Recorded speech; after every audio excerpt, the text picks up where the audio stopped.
Second salvo, 200 yards short.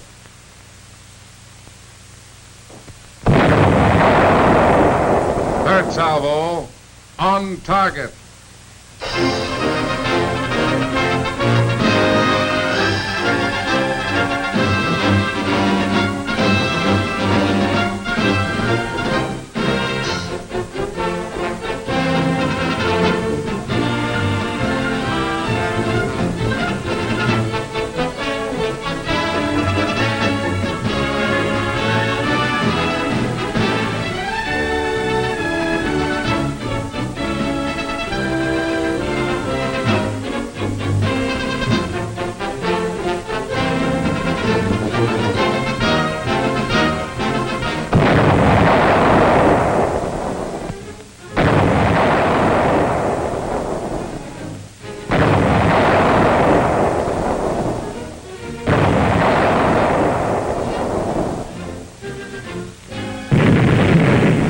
Long before Pearl Harbor, the Signal Corps of the United States Army knew it would take more than a telephone wire to connect this voice with all the other fighting units that had to hear it. They knew it would take radio transmission. Radio can reach these tanks wherever they are and tell them what's ahead.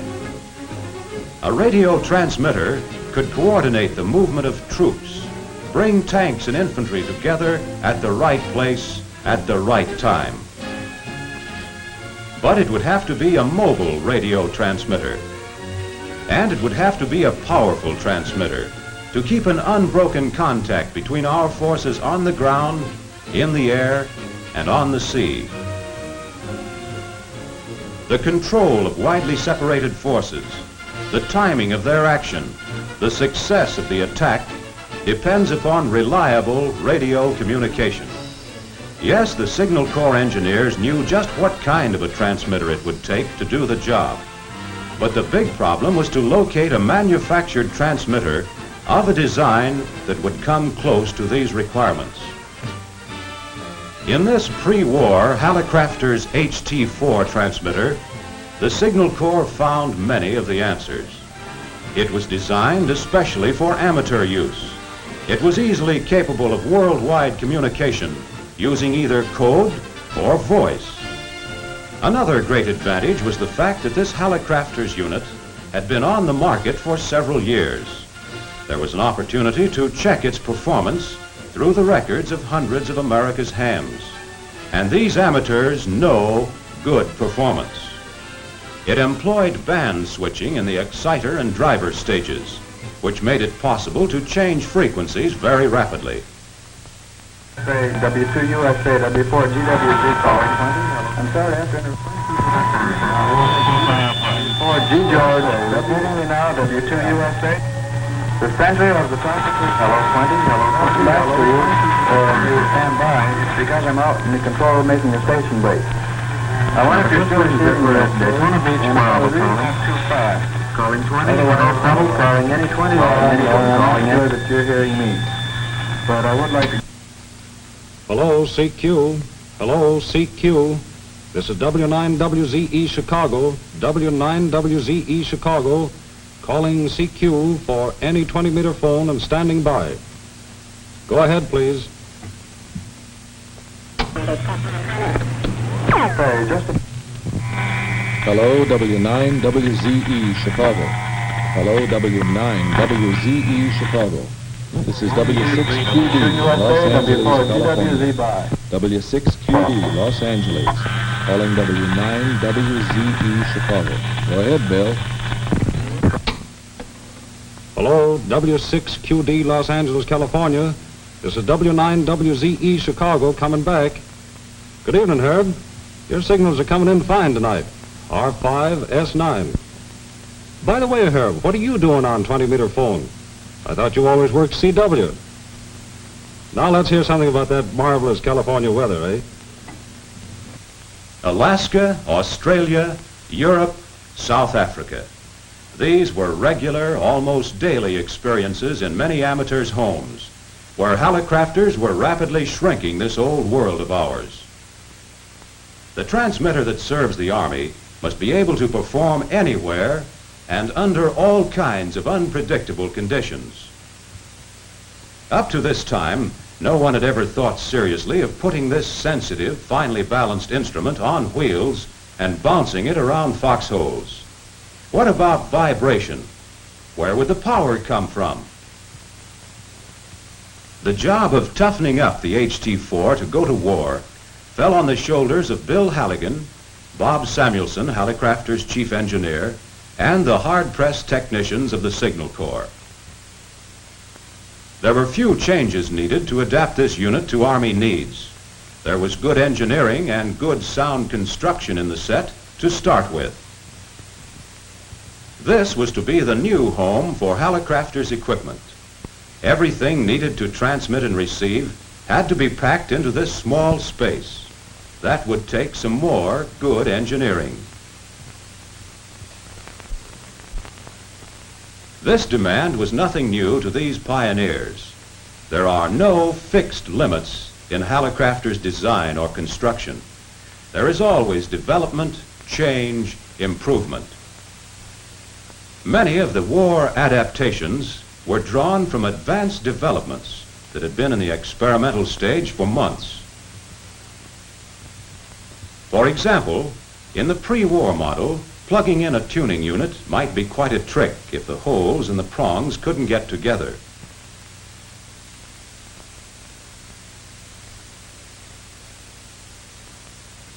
For the new Signal Corps transmitter, guide channels made this tuning unit change quick, positive, and held the unit securely in place. In the pre-war model, the prongs on the tube were enough to hold it in place. But this won't do for hopping shell holes. A tube support or ring was added to lock the tube firmly in position so that no amount of bumping or vibration would move it. For stationary use, no special footing was needed to anchor the transmitter. But for rough riding in a truck, rubber shock-proof mountings were added. In the process of making the entire unit more rugged, this air padder was replaced by a new vacuum tube padding condenser. Rooftop antennas could be as large as the pre-war ham wanted to make them, but it was pretty obvious that a rigging such as this one would hardly do on the top of a Signal Corps truck. The solution was in the use of whip antennas and in designing an antenna tuning unit which would efficiently transfer the output of the transmitter to the whip antenna.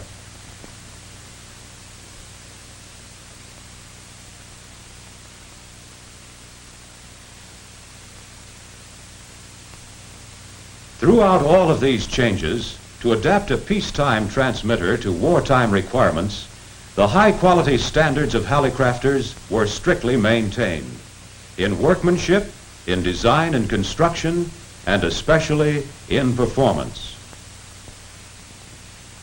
When the Signal Corps inspected the first of Hallicrafter's transmitters armored for war, they found what they were looking for: a high-powered unit that had been made completely mobile, one that delivered good, reliable performance under all conditions. The first big job had been done well. Then came the warning of another bigger job. Field reports indicate performance of SCR-299 exceeds expectation. Request you expedite production as much as possible. And in working man's English, that means let's go on production. This is the plant in Clearing, Illinois, where mass production of the new SCR-299 mobile radio station was obtained on a scale never dreamed of before in this industry. The key men for this tremendous production job were selected from the ranks of the American radio amateurs. These men had the know-how, the technical background and experience it took to get into action fast. This entire operation is headed by Herb Hartley, known to the amateur fraternity as W9WNG. This production was accomplished through the splendid cooperation of hundreds of loyal, skilled workers who realized how big the job ahead was and knew how to do it. It was achieved through the unfailing efforts of many suppliers and their thousands of workers who built the tubes, the transformers, the condensers, coils, insulators, the steel chassis, and all the other components that go in to make the SCR-299. And finally, the very design and construction of the transmitter lent itself to mass production better than any other pre-war domestic transmitter. The chassis was strong. There was room to work with sub-assemblies. This is the main assembly line, from the end of which come the completed transmitters. This is the feeder table for the main assembly line. Here, the sub-assemblies are inspected or hooked up to other components. At the foot of the main assembly line, the transmitter looks like this: a steel base to which are added sockets for rectifier tubes. Then the bleeder resistor, which furnishes a constant load on the high voltage supply. Next, the filter choke and condensers, which supply direct current to the plate circuits of the transmitter. In wiring these parts, a great deal of time and work is saved by the use of pre-formed cables. The cables are cut, formed, and tipped, all ready for installation. And here's the base assembly, completed in just a little more time than it's taken to show it.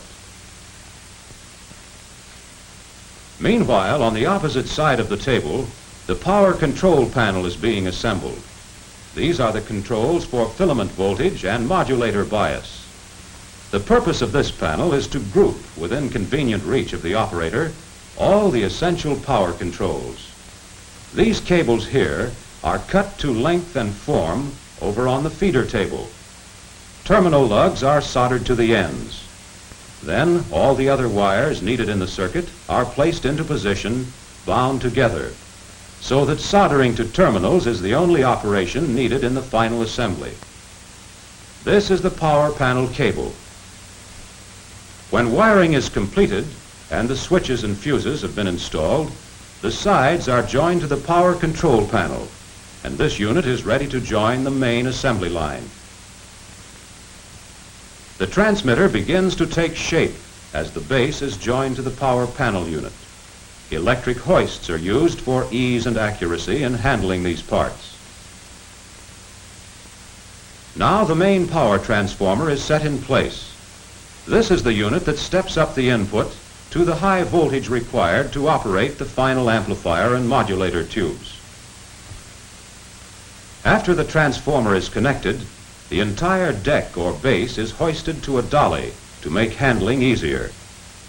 There's high power equipment on this deck, and it's heavy. The second deck contains the audio driver stage and modulator of the transmitter, which makes possible radio telephone operation. This entire unit, built in another plant, has been inspected on the feeder table and requires only a modulation transformer and the phone CW relay to be complete.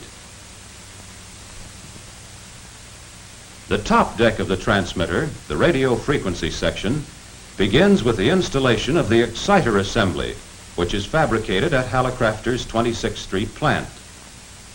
3 separate tuning units may be plugged into this assembly, any one of which may be selected by the band switch.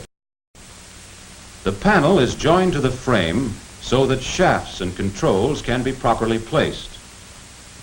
This is the extension shaft to the band switch. By the use of this band switch connected to the exciter and driver stages, it's possible to change frequencies very rapidly. That's vitally important in military operation.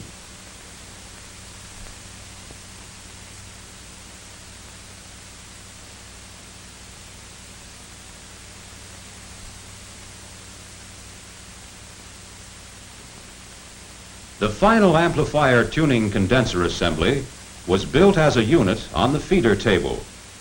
It is placed carefully in position.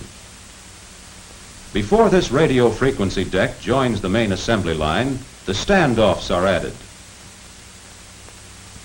The exciter to modulator cable is hooked up. The neutralizing condenser is mounted on the standoffs.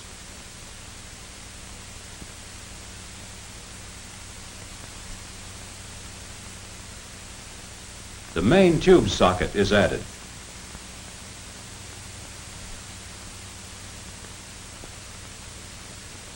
Here are the antenna binding posts through which passes the output of the transmitter. This unit is now carefully inspected before it moves into main assembly. Every element, no matter how large or small, is inspected and tested before it goes into a transmitter. When the radio frequency deck joins the main assembly here, the big job is nearly done. A steady flow of finished units has been made possible by intelligent planning of the work at all Hallicrafters plants, perfect coordination with the suppliers and subcontractors, and hundreds of skilled and tireless hands. Now the relays are covered. The smaller tubes are set in place, and the completed unit is ready to leave the assembly line. The transmitter is now ready for the first of many tests it will receive before it earns the stamp of final approval. This is the electrical testing room, where the transmitter's output, modulation, and keying are accurately measured and recorded.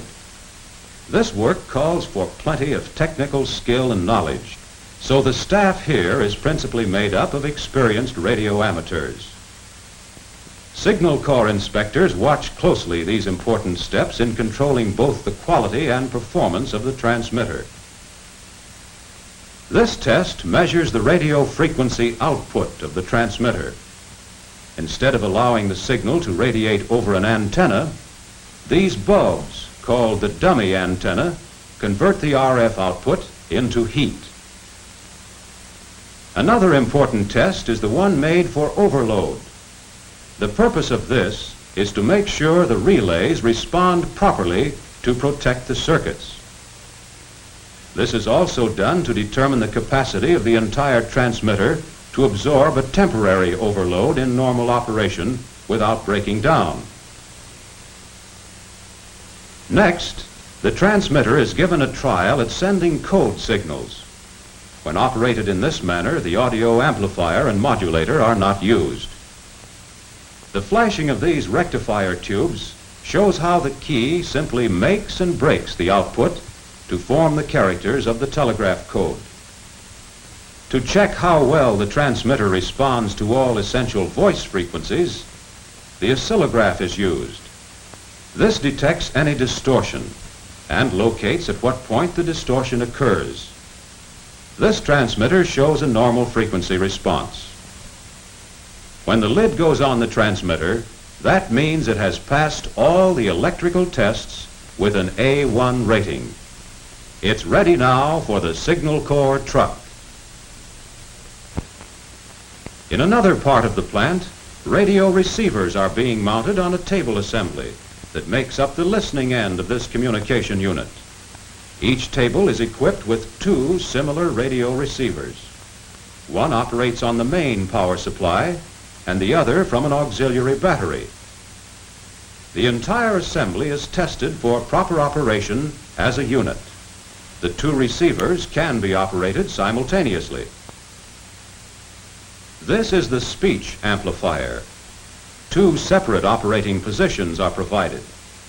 Part of the table assembly includes two loudspeakers, two field telephone instruments, and a portable typewriter. This is the final step in assembly, bringing the transmitter, the receivers, and the accessories together and installing them in the truck. Once the equipment is mounted inside this door, it becomes officially the SCR 299. It's on the way to the front. Easy does it. There's no room to spare here, and there's plenty more to be put in. Every inch of space is accounted for in this truck, and these men know how to use it. A place for everything. and everything goes right into place quickly and securely. While the transmitter is being bolted to the floor, the table assembly with its receiving equipment moves in. Accuracy in design and construction makes it possible to save many valuable hours throughout the entire production and assembly of the unit. There goes the wall cabinet that holds the additional operating parts, extra coils, tuning units, condensers. And here's the bench that contains the tools and spare parts, a radio man's hope chest. And this is what it looks like when the operators step in. At the far end, the transmitter with the antenna tuner on top of it.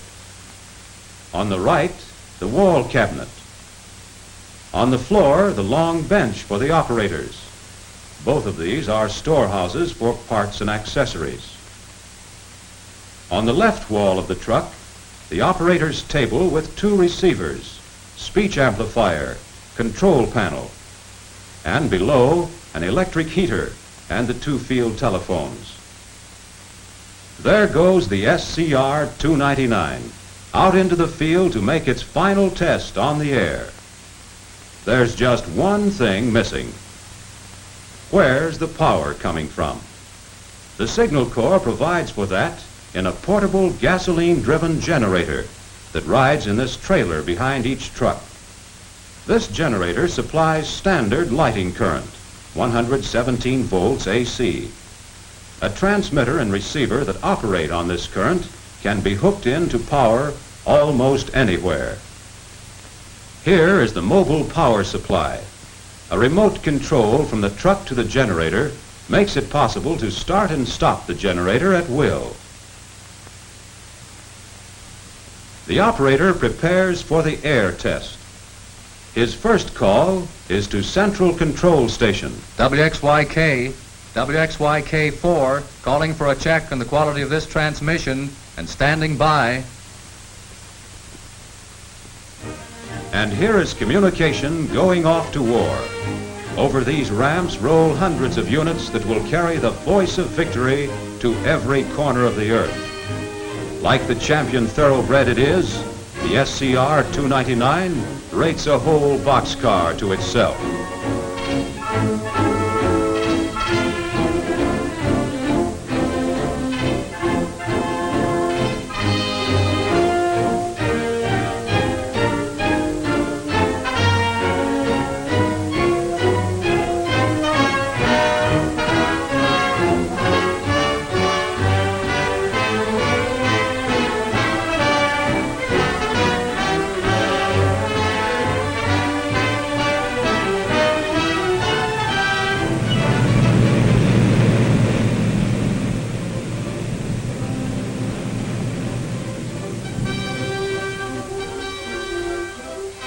This Signal Corps unit is built for action and to get into action fast. It's a highly mobile radio station and may be set up almost anywhere in battle or invasion activities. Speed is vital. Every minute counts. The enemy doesn't wait.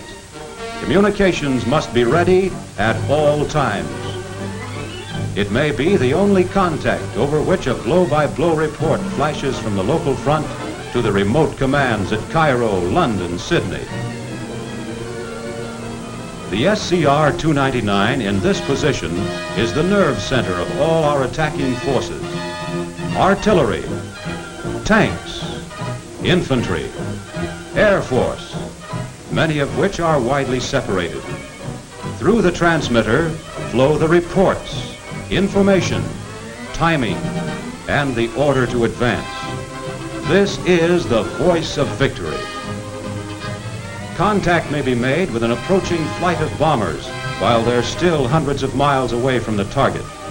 To coordinate their attack perfectly, these flyers must know the present position of our own tanks, infantry, artillery.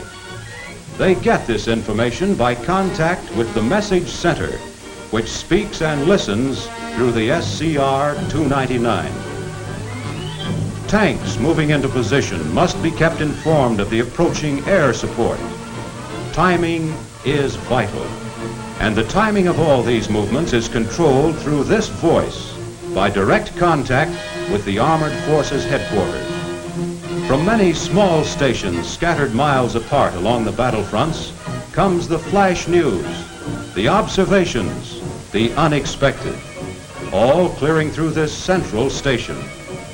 That's how radio helps to time these big movements, make them strike most effectively and with the minimum loss of American lives. Radio communication units are among the first pieces of equipment to go into action, whether the attack is on land or sea. Radio communications stay in the fight as long as there are men, guns, ships, and tanks on the move. For the life, death, or victory of all of them depend upon this command: get the message through. Perhaps one of the most important messages ever issued is the one you're about to hear from Major General Harry C. Ingalls, Chief Signal Officer of the United States Army. General Ingalls. I'm speaking now as one American soldier to another, for we in the armed forces regard each of you men and women in this audience as being one of us and working shoulder to shoulder with us. You and you alone are responsible for the production and performance of this vital piece of communication equipment. You have seen enough to know what good communication equipment means to the men out there and what it means to victory. You have done a splendid job. Keep up the good work you have been doing. We are asking millions of American soldiers to stake their lives on breaking Germany and Japan. They ask you to keep up your production to the limit of your ability and the high standards of workmanship that have given us an advantage over the enemy that can be measured only on the day of final victory.